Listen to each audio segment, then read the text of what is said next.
That's the last lecture. I hope I will have time to finish the proof of the theorem.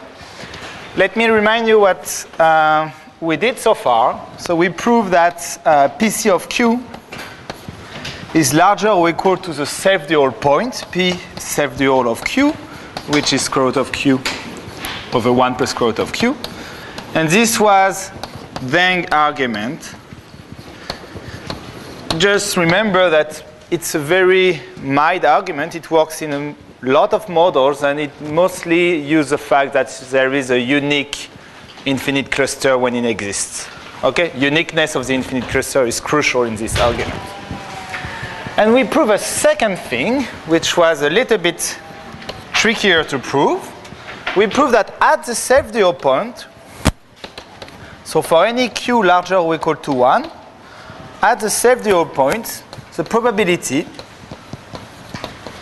of having crossings in long boxes, say n times rho n, existence of a crossing, with periodic boundary conditions.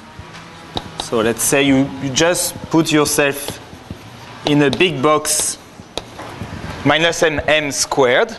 This thing was bounded away from 0 by some constant that depends only on Q and on rho. Okay?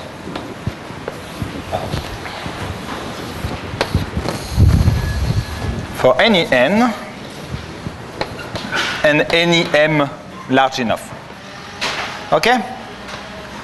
So for those who didn't attend the first lectures, periodic boundary condition on the box minus mm, it's simply looking at the random cluster model on the torus of size m. As soon as this torus actually includes this rectangle, we know that probability of crossing is not going to 0 at the self-dual point. Okay? And what is our goal? Well, our goal is to prove that PC equals P self-dual. Okay? So the goal is to prove that PC, so now since we already know one inequality, we only need to prove this inequality. Okay? Which translates exactly, if you prefer that way, proves that for any P strictly bigger than P self-dual, there exists an infinite cluster. We are supercritical. Okay? And we say, because the model is translational invariant, proving that there exists an infinite cluster almost surely is exactly equivalent to proving that there exists a path from 0 to infinity with strictly positive probability. So I will actually prove that. So the goal is to prove that the probability that 0 is connected to infinity is strictly positive as soon as P is bigger than P self-dual. Okay? Note that a priori, well, obviously, point 1 doesn't help us, but even point 2 has no reason to be useful. I mean, it's a result at the self-dual point. We want to work for P strictly bigger than P self-dual. And even if it was for P bigger than P self-dual, it's not because you cross rectangles with probability not going to 0 that you will have an infinite cluster. Okay? So we actually need really to improve this theorem, and we will improve it that way. We will prove that for P bigger than P self-dual, actually this probability not only stays bounded away from 0, but goes to 1, and goes to 1 fast. And the goal is to prove that it goes to 1 fast enough that we will be able somehow to plug paths together to create an infinite cluster or a path from 0 to infinity with strictly positive probability. Okay? So we need to understand why these things goes to 1 when P is bigger than P self-dual. And in order to do that, I will first work more generally with an increasing event and try to study the derivative of the probability of this increasing event in terms of P. Okay, so let's first look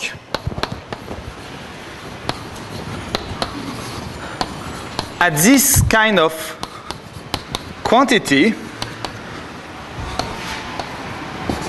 for Q bigger than 1 and A increasing. Okay?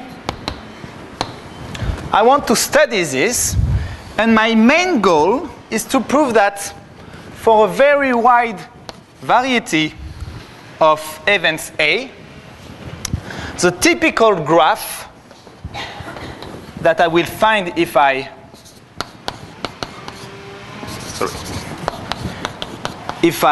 tune these things in terms of P, my goal is to prove that for many events A, actually the shape of this probability looks like this.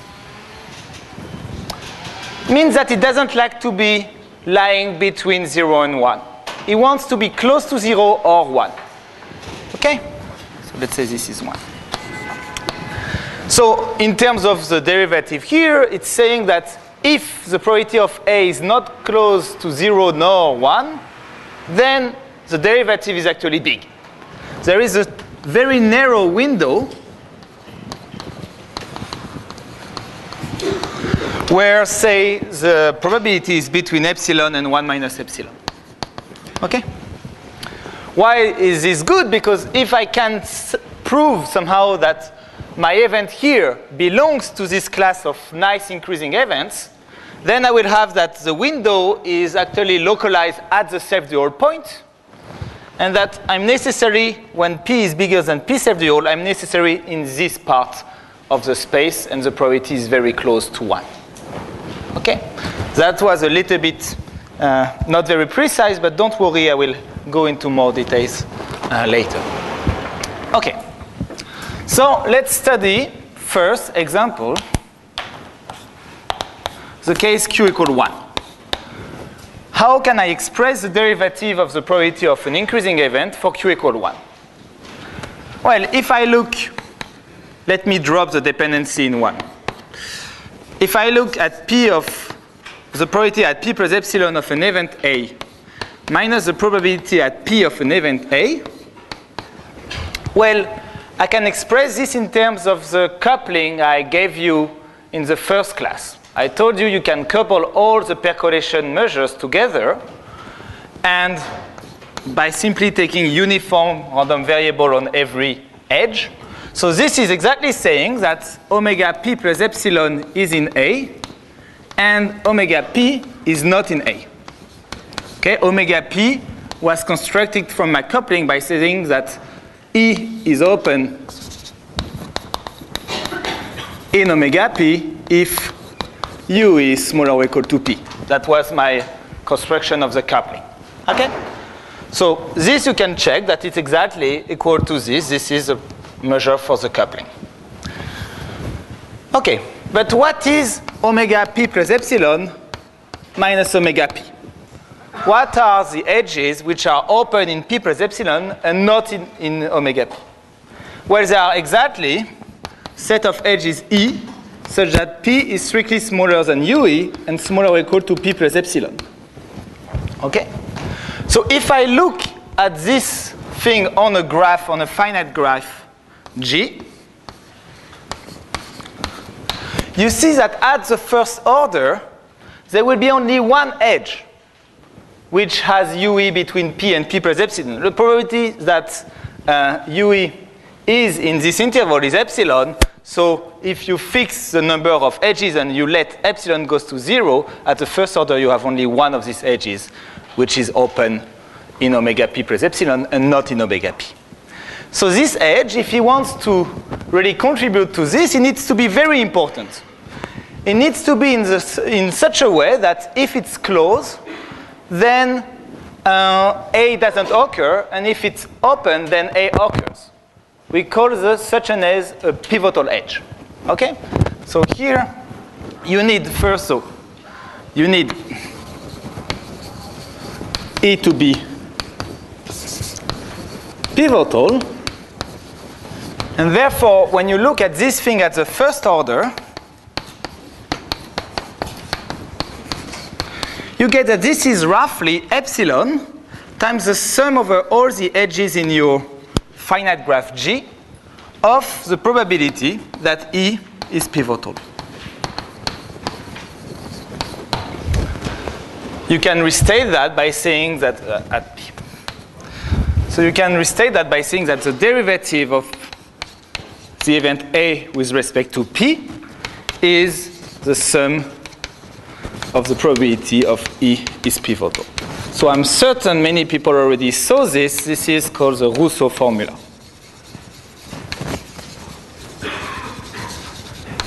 Okay? So now you see, if you want to prove that you have this kind of shape for an event, you need to prove that as soon as the probability of A is not close to 0 or 1, there are many pivotals.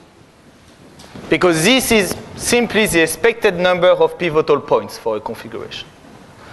And actually, the original proof of Keston of PC equal 1/2 for percolation, which is a special case of everything we are doing right now, was actually following this road. Prove by hand that there are many pivotals for the event that you cross a rectangle as soon as this probability is not close to 0 nor 1. Okay. The problem is that in the original argument of Keston, and in many, now there are many ways of seeing that in percolation, you always use independence. And we don't have independence. In fact, for Q strictly larger than 1, we don't even have this coupling. I mean, for your own good, I didn't tell you anything about the increasing coupling for random cluster measures. I had a good reason for that, which is that it's much more complicated than this one. It's much less explicit, and it doesn't behave well somehow when you increase slightly the configuration. So this formula is not valid for Q larger than 1. Simply wrong. What is valid is something which is fairly close to it, and I will just admit it, not prove it. The probability, so perhaps let's say for every epsilon and every Q larger than 1, what do you have? You have that the derivative of the probability of an event A with respect to P is larger or equal to some constant which depends only on Q and epsilon times the sum over the graph of the influences of A. And I will define what is the influences. And this is true for any event A and for any P in epsilon 1 minus epsilon. Okay? The epsilon is just to say that if you are very, very close to 1 or 0, well, there is something wrong happening. But for us, we don't care about that.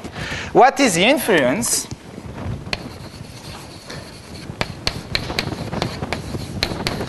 Well, this is almost like being pivotal. It's the probability of A knowing that E is open minus the probability of A knowing that E is closed.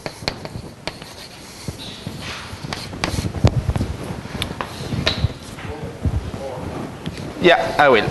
In 2 seconds. 3 seconds.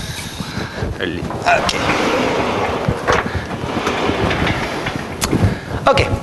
So you see when Q equal 1, this is exactly the influence, actually. You can perhaps try to make small computation on your, not now, carry on following me, but after you can check that this is actually probability of being pivotal for Q equal 1.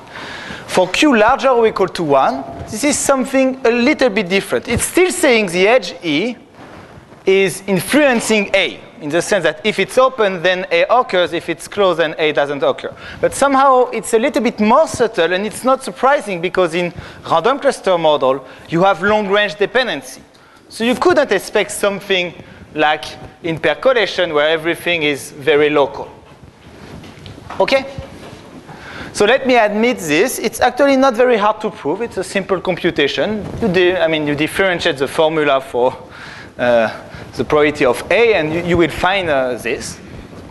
Let me also mention that this is a larger or equal to. You can get an equality by looking at a slightly different quantity, whatever. Okay. So good, we have something that looks like Rousseau's formula. It's not Rousseau's formula, but it looks like it. But it doesn't solve our problem because we still don't know how to estimate the inference. Actually, it's even worse than before because, well, the inference is less explicit somehow. I mean, it's harder to see exactly what it means than exactly the probability of being pivotal. Well, so when you don't know how to compute explicitly something, you just ask very smart people. I mean, you don't ask them directly. You read their papers. And you will see that, in fact, there is a very general, very general result that says that whatever increasing event you take, actually, there is necessarily an inference which is not too small. It just, I mean, there is no way of avoiding that. So it's a theorem which, in the case Q equal 1, was proved by Kahn, Kalai, and Lineal, and then was proved in the general case by Grimet and Graham. And let me say that the proof of Grimet and Graham is really an extension of this one. This is the heart of the proof. In fact, you can, for Q larger or equal to 1, you can map your problem to a problem for Q equal 1 and use this theorem. So this is really the main thing. And what is it saying? It's saying that for any epsilon and any Q, there exists a constant C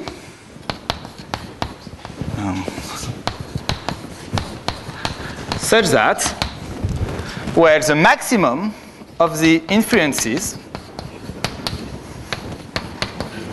on a graph G, you are always on a graph G, is larger or equal to the constant C times log of the cardinality of G over cardinality of G times probability of A, y minus probability of A.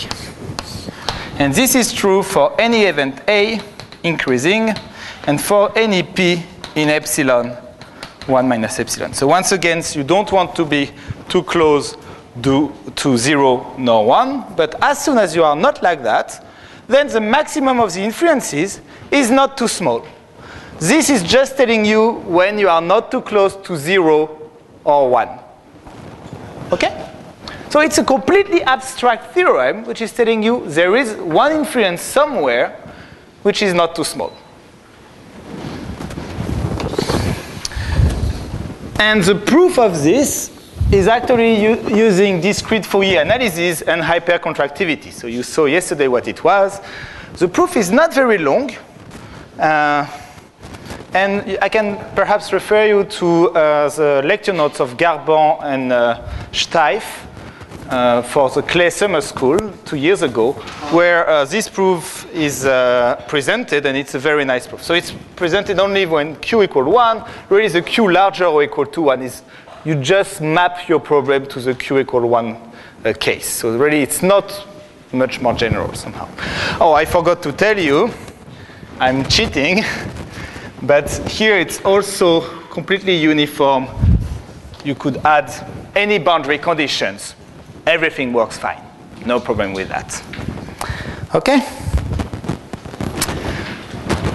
Okay. So now we have this big theorem with us. What do we do? Well, first we notice, be careful, this does not imply that the derivative is big as soon as the probability of A or is not close to 0 or 1. I mean, is not sufficient. It is not sufficient to compute or to bound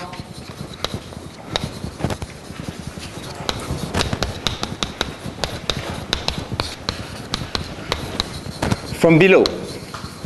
I mean, efficiently. Why? Because this is just the maximum, and we are interested in the sum. So perhaps there is only one edge which has a big influence. And I can give you an easy example for that. Just look at the event A, that the edge of the origin is open. You see, for percolation, for instance, Well, the graph of this event is simply when you plug the probability of this, you just get a line. Well, when you are for q larger or equal to 1, you get something slightly different. You get something that looks like this, where here it's a critical point. Actually, you can get for some values of q something which doesn't have a derivative at the self-dual point. And for some values of q, you even get something which is discontinuous. But you never get something which has a sharp threshold. It's nothing with this small window between epsilon and 1 minus epsilon. Okay? So this is not sufficient. Okay? So as this is a general thing in my talks, when you have this sign, then you get another sign just after, which is this one.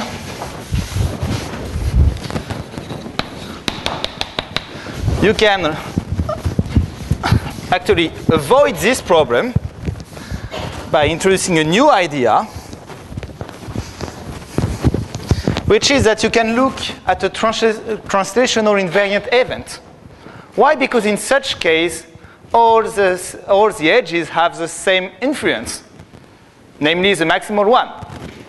Okay, so look at translational invariant events.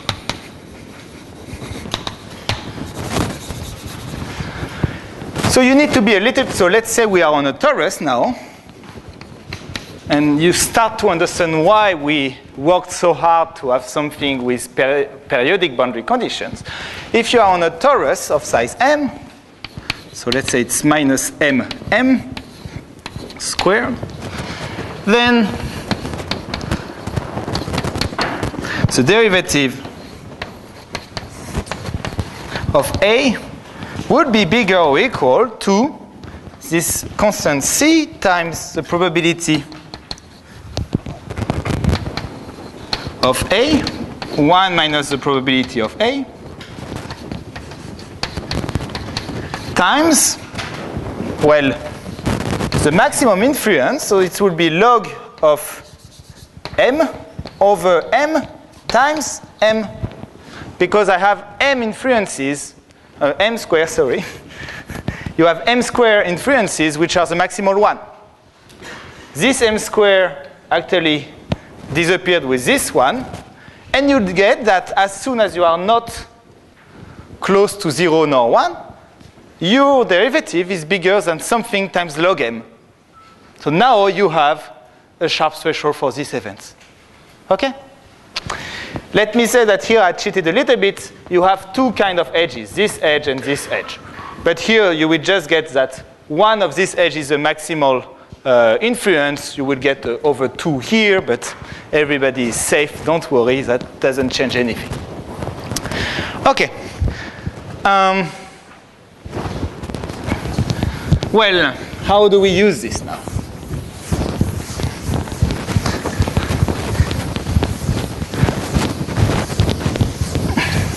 Okay, so let's go directly for the kill property. For every m and rho strictly positive, and we have the following. There exists for every p strictly bigger than p self-dual, there exists a constant c. C. Two constant, one constant, well, one constant.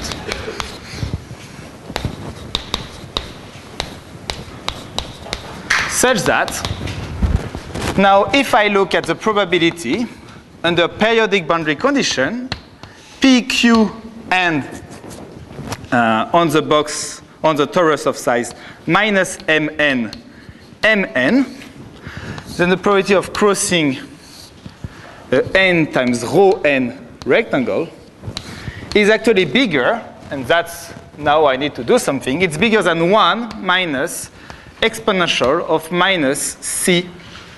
Perhaps I should. It's bigger than 1 minus n to the minus c. So now not only I know that it goes to 1, but I even have an explicit rate of convergence to 1. Okay? And this is true for every n. So let's really advertise the fact that it's for periodic boundary conditions, and I need to be on a torus which is of the same size as my graph. I have these rectangles of size n times rho n, and I am in a torus which is of size mn. Okay, I cannot take whatever size here. And the reason for that, you will understand it very quickly, is that so far, this is far from being a translational invariant event. I told you I can do that with translational invariant event, but here it's not one. So I need to explain to you how you get to this from this. And here, this mn will play a role. And since it's already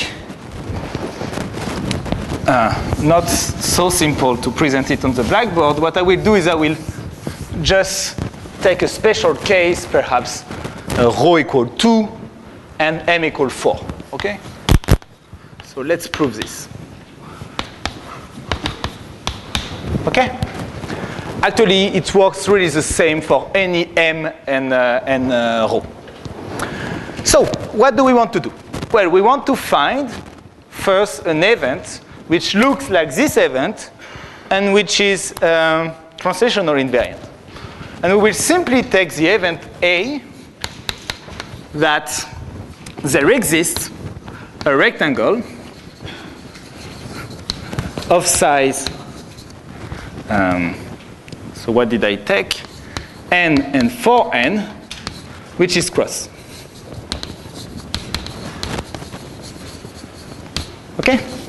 So I just take n over 2, say. I take this event. So this is obviously translational invariant. I'm not telling you which rectangle is cross. I'm just telling you there is a rectangle in my torus of size n over 2, 4n, which is cross. 4n is the double. Yeah, well, that was a poor choice. Well, no.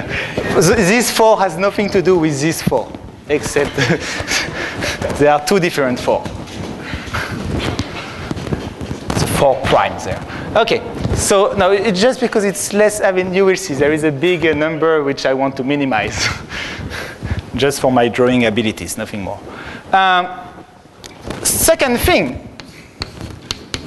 if I look at P self-dual Q of this event A, well, this doesn't go to 0. Why? Because you can just bound this from below by the fact that some rectangle of size n over 2, 4n is cross. And my theorem say that this thing is not going to 0. This probability is not going to 0. So this thing is actually bounded from below by something like CQ8 with a notation, I mean, it's rho equal 8. Just because you take one rectangle and you say if this is cross, then the event A occurs. Now A is translational invariant, so I know, please tell me, yes. I know this inequality. Since the probability of P self-dual Q of A is bounded away from 0, this is true for any P bigger or equal to P self-dual because it's increasing. So I can actually remove this by just tuning this constant. Okay? Well, and let's kill also this. Now, put this here. Put this here. What do you recognize? On this side, you recognize the derivative of logarithm of 1 minus P. So you get, on this side, let's put it here. You get the derivative of log of 1 over 1 minus P, PQA. And you get that this is bigger than C log n dP. Okay? Integrate between P self-dual and P.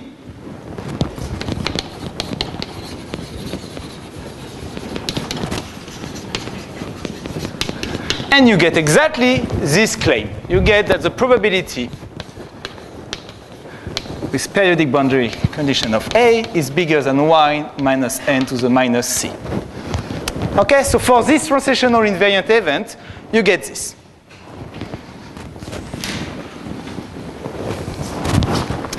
So how do you get back to the event that we are actually really interested in?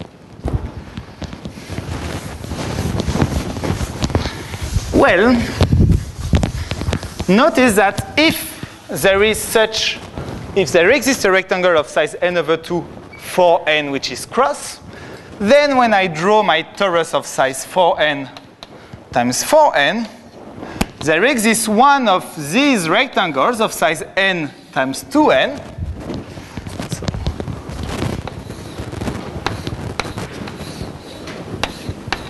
Etc. You got it, I guess. There is one of these 16 rectangles which needs to be cross. There is no choice about it. So I have 16 rectangles. One of them needs to be cross. So let's call AI the probability that the ith rectangle, just enumerate them in any way, that AI is cross. Okay? And note that actually the probability of AI is exactly the probability I'm interested in with rho equal 2. Yeah? So somehow if I want in general rho, I will need to take something here which is a little bit bigger. So I know that if A occurs, this is one of the AI occur. So I know this. So how do I get from an estimate on the probability of A to an estimate on the probability of AI? Well, I use the square root trick again. So let me just redo the computation that you already saw for during Zeng argument.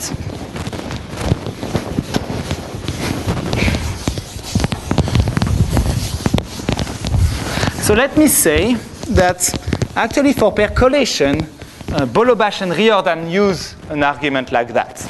Okay, this is not a part which is new. And let me also say that I think it's a very, very general thing that you can use in many other models, these Sharpe's threshold arguments. So what do I get? I get that the probability, periodic boundary condition, of the union of the AI is bigger than 1 minus n to the minus c. This, you can write it 1 minus the probability. Let me just drop p, q, and periodic of the intersection of AE complement. And now this, I use the FKG inequality. These are all increasing events to say that you get that the product of the probability of AI complement is bigger than y minus n to the c, minus c. Okay? You use that P of AI complement is always the same because all these events are the same up to translation. So all these things are equal. And you get that it's 1 minus y minus probability of AI to the 16 bigger than 1 minus n to the minus c. And what does it tell you? It tells you exactly, this is too low, sorry. It tells you exactly that the probability of AI is bigger than 1 minus n to the minus c over 16. So you go to one slower, but still with the c over 16 here. Still a constant. There is probably, yeah, something like this. Okay? So you see why I wanted to be on a mn rectangle. Why? Because I wanted to be able to say that there is a finite number here. Here it was 16, but if you take m and rho arbitrary, you will get a certain number here of rectangles, but a fixed number, such that if I have this translational invariant event, then I have one of these rectangles which is cross. That was the crucial step in the proof. Okay. So we have this thing, and I told you that was my main goal, to try to get that actually it goes to 1 and it goes to 1 at a certain speed. So now let me finish the proof. Let me first cheat and then not cheat, or cheat less. I'll still be cheating, but okay. So now proof of the theorem.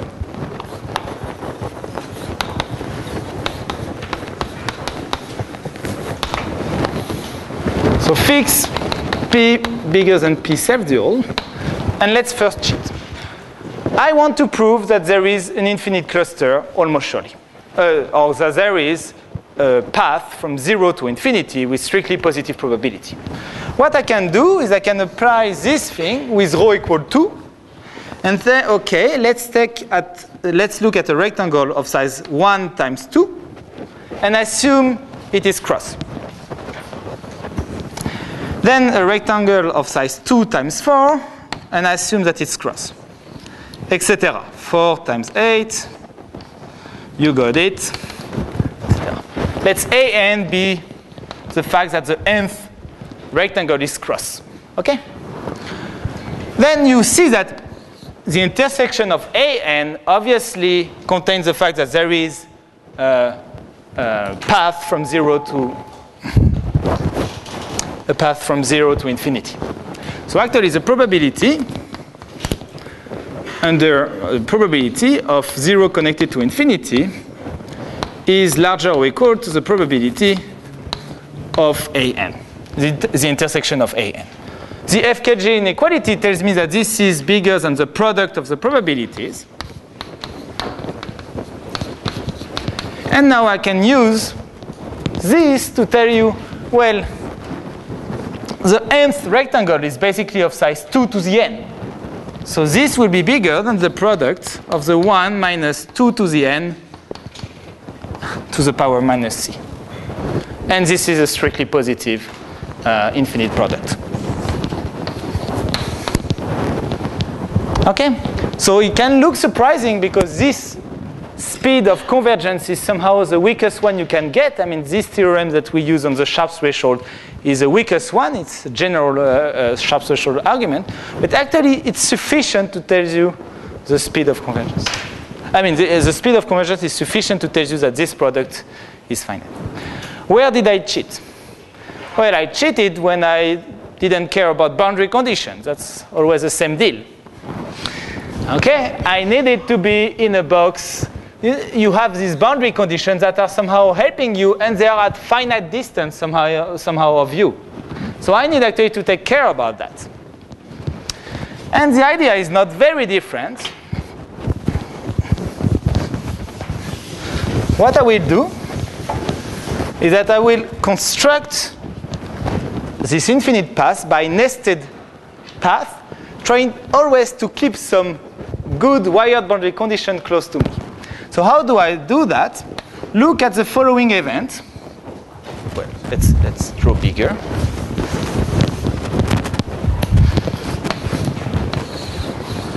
Assume you are in a 2 to the n plus 2 box. And look at the event. So this is a 2 to the n and a 2 to the n plus 1 box.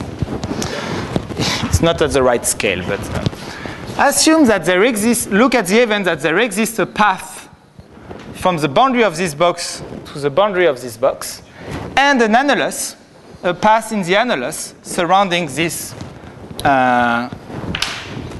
this small box. Okay?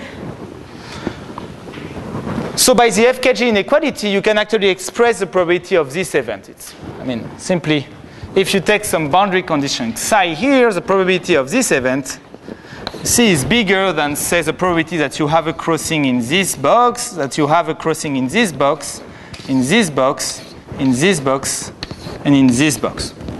Okay? So actually, you can express this in terms of simply the probability of, say, crossing a certain box to the power 5. Yeah?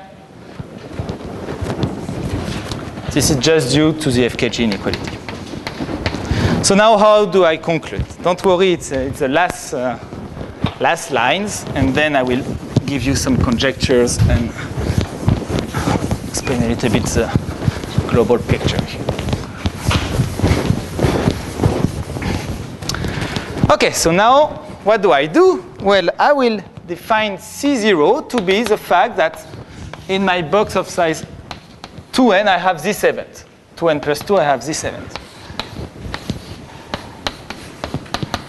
Okay? Then I will define C1 to be the fact that I have this event in the slightly smaller box. Etc., etc. C1, C2, etc. until Cn. Now, what is the probability of the intersection of this Ci?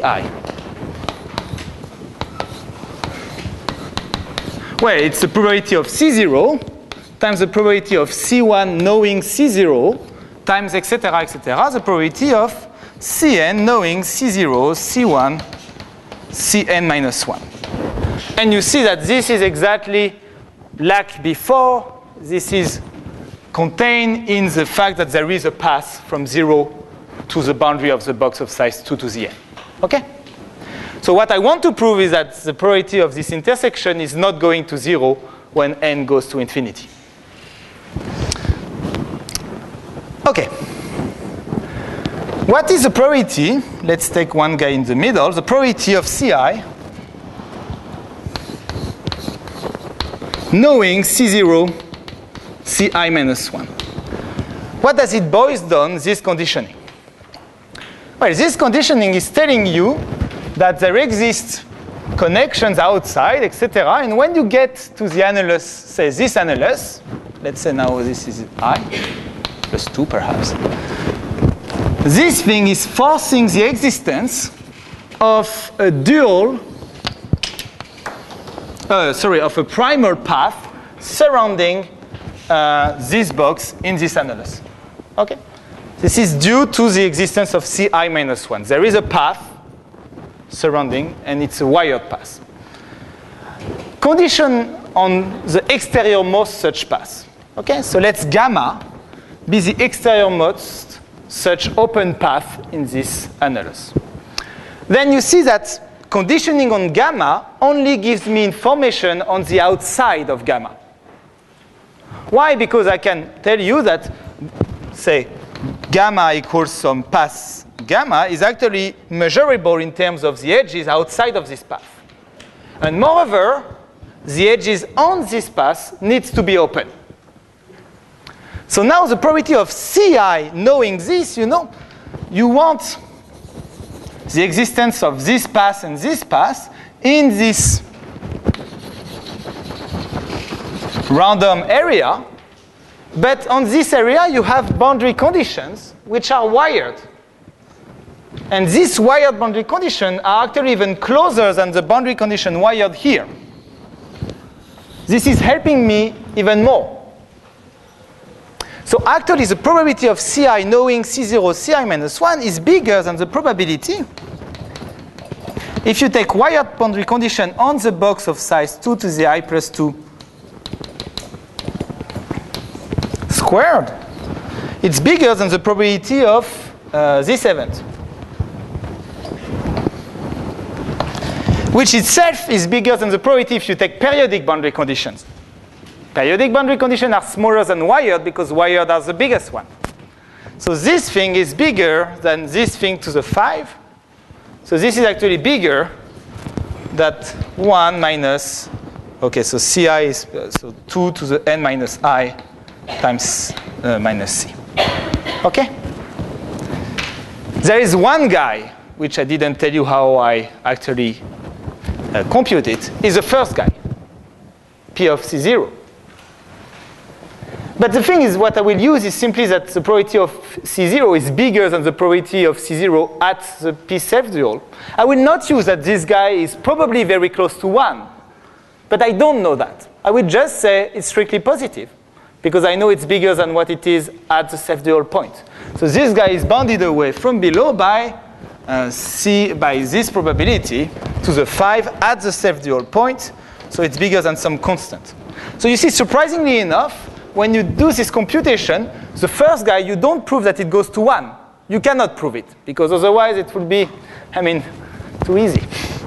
So this guy is just bounded away from 0, and then all the other guys indeed go to 1 very quickly. And this allows to say that exactly like in this case, that the infinite product is strictly positive. Okay? Well, it was a little bit more technical, but it was more, if you never saw this kind of argument, just think about this one. If you already saw, well, you can look at the other one. Okay, 15 minutes, perfect. That was a bad idea. Okay. We prove our theorem. What can we prove more? And I will not do it here. Actually, you can prove what you expect in percolation. In percolation, you have this phase transition. Below PC, you have exponential decay of correlations, meaning the probability to be connected to distance n decays exponentially fast. Well, you can prove the same thing here.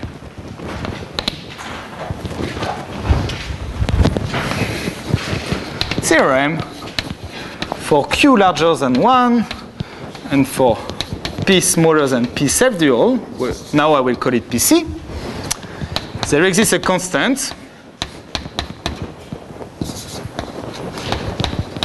such that zero is connected to the boundary of the box of size n is actually decaying exponentially. Okay? So this is perfect for us. This is kind of the optimal thing. And remark that this is actually telling you that in supercritical, the probability of being of size n but finite is also decaying exponentially fast. So this is really, you have the same phenomenology than on percolation. And actually, there was a lot of literature on the random cluster model of criticality. And basically, they were just, the only assumption people were making was exponential decay.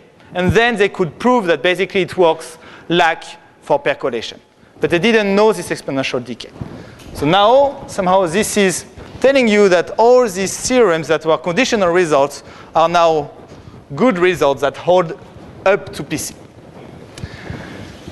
And the idea for this is to use other, like stronger sharp threshold arguments, go a little bit further in this kind of reasoning, and you can prove this theorem. I refer to the article if you want to have more detail, or to me if you want to ask me a question later. Okay, let me finish by drawing you the phase diagram of the random cluster model. So what is the phase diagram? Well, perhaps I should draw. So let me describe to you what is a random cluster model in terms of P and Q. So what we know now is that there is this critical phase, this critical line, which is PQ equal square root of Q over 1 plus square root of Q. Q. This is a critical line. On this part, the model is critical. And we know how to prove it only when Q is larger or equal to 1. So on this part, we know that the model is critical. Okay? We know that it's subcritical here, in the sense, for instance, that probability to be connected decays exponentially fast, and this is supercritical.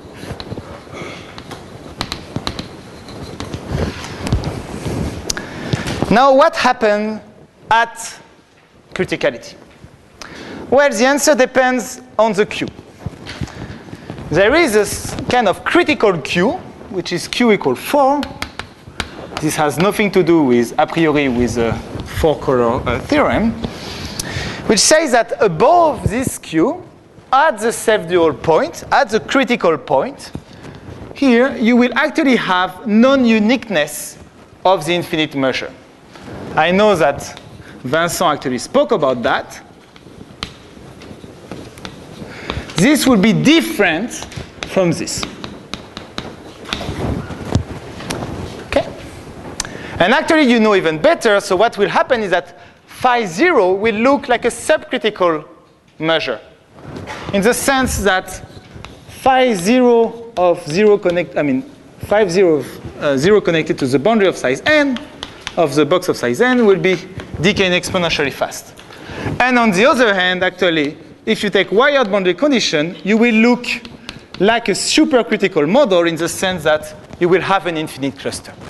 So you see above q equal 4, somehow phi 0 belongs to the subcritical phase, and phi 1 belongs to the supercritical phase. Okay?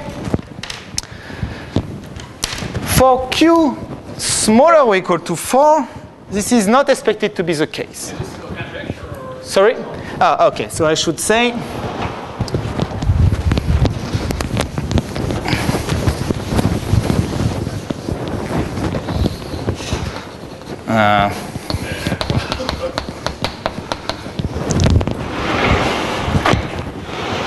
there, it's proved.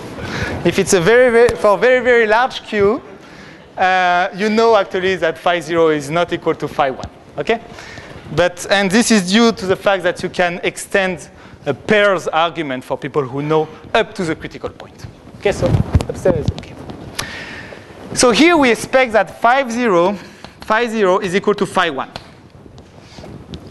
We cannot get quite there. What we can prove, and this is a theorem by myself in 2012, is that actually you have exponential decay of correlations, correlation. So this thing here is decaying exponentially fast. Here actually it's only decaying like a power. And actually you can even prove that the sum of the phi 0 connected to x for any x in Z2, this is infinite. So for a physicist, this exactly means that. Sorry? This? Or this? Oh, that for what? Is it greater? Yeah, it's greater or equal. You want a lower bound on the thing. You want to prove that it doesn't decay exponentially fast. So actually, you can prove even that the susceptibility is infinite, which for a physicist exactly means that it's a second-order phase transition. This is called a first-order phase transition. This is called a second-order phase transition. So this you can prove, and you can prove up to q equal 4. So somehow it's an optimal result in this sense. Unfortunately, it's not clear how you go from this to this. There is a beautiful argument in percolation due to Rousseau. You know, that's these old arguments that got completely lost. But it doesn't extend to a random cluster model. But let's say that at least we have a good indication, indeed, that for q smaller or equal to 4, you have uniqueness. And if I have 5 more minutes, I will. Yes, I have. Perfect. When you have an infinite, when you have a second-order phase transition, when you have these properties, physicists expect that you have a scaling limit to your model. The C here is related to the correlation length of your model. When you don't have, when C equals 0, you expect that you don't have any correlation length. You have a scaling limit. And when you have a scaling limit, when you have an invariance under scaling, you actually expect your limit to be conformally invariant. So if you take phi 0, take a domain with a very small mesh size lattice, and you take free boundary conditions, then you can draw the interfaces. You have open clusters and dual clusters that are surrounding them. And because it's translational, because it's scaling invariant, you also have actually primal clusters that are surrounding the dual cluster, etc. And if you draw the interfaces between these dual and primal clusters, what you get is a picture which looks very much like that. It looks like a loop soup of interfaces, where this loop soup actually converge to a CLE kappa when q is smaller or equal to 4. Don't be scared, I will explain a little bit more. And the kappa is, well, 4 pi arccos of minus square root of q over 2. If you don't know what is CLE, normally you have no excuse for not knowing what is SLE. So I will speak to you about SLE. Imagine you take the boundary conditions that are the following. You take a domain and you take wired boundary condition on one side and free on the other one. So free on the other one basically boils down to take wired boundary condition in the dual model. So if you do that, what happens? When you draw these loops between the interfaces between primal and dual models, what you get is many loops. But you also get an interface that is going from this point to this point. Just think that if you start the interface here, you will not be able to stop it before you reach here. So you necessarily have one interface from this point to this point. Well, this interface is converging when you let the mesh size goes to 0. It's converging to SLE kappa, where the kappa is given by this formula in terms of q. So when you get q equal 1, you get SLE 6. But this is unfortunately unproved because this is conformal invariance on the square lattice. There are only two cases that are proved. The q equals 0, the uniform spanning tree, it converges to SLE 8. And the q equal 2, which if you remember the first lecture, is related to the Ising model. Q equal 2 is the one coupled with the Ising model. And here you get SLE 16 over 3. And let's say that this is a theorem, then conformal invariance was proved by Smirnov several years ago. And then there was some work to do, but basically now it's a theorem by too many authors, so I won't quote all of them here. But we know that the interface is actually converged to SLE 16 over 3.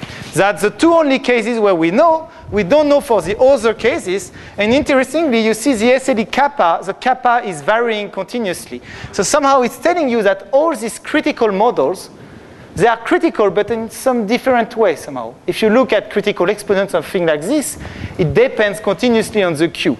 So that's another motivation for these nice random cluster models, which is that they provide you with a whole family of critical models that all have their special feature. And let me just say that kappa is always bigger or equal to 4 in this case, for people who know. And, well, I guess I already said too much, so thank you very much.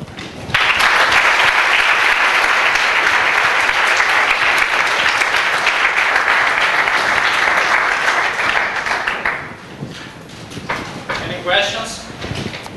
So this is expected to hold, I mean, you expect to have stable limit even at q equals 4. Yeah. Yeah, q equals 4, something special happens. You don't have that. You have something a little bit weaker indeed. It's degenerate case, but you have convergence to CLE4. That's, yeah, not a problem. As soon as you have uniqueness of the infinite volume measure, you have a very cute argument that tells you that exponential decay doesn't depend on the boundary conditions. Yeah, that's a good question, but yeah, you can do it.